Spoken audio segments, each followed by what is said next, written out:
At eto na nga mga kamigo, papakita ko sa inyo kung ano bang lagay ko tuwing meron akong work from home.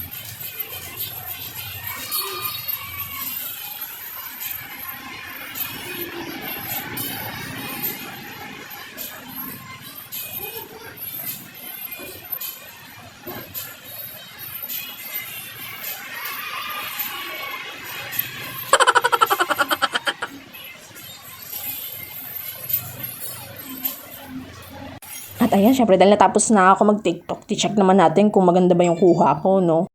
Anyway mga kamigo, would like to remind you na free time ko lang to ginagamit ko, break time ko, pahinga din tayo after work kasi nakakapagod din.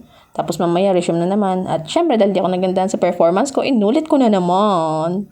Ito din kasi talaga yung perks kapag work from home tayo, no? Anything pwede natin gawin. Pero syempre kapag nag-work tayo, pagbibigyan pa din naman natin para pagkatuwalan tayo mga clients.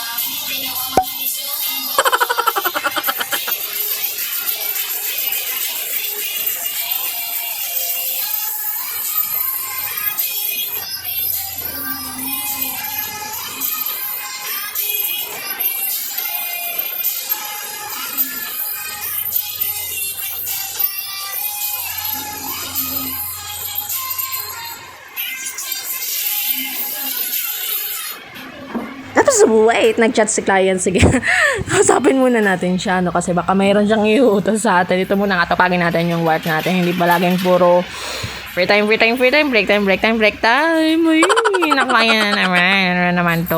OM. Ay, nako, ganito talaga. Pero mas gusto ko na itong work from home kaysa naman yung araw-araw, everyday hustle, no? Mag-travel, nakaka-stress. Ay, nako, goodbye mga kamigo.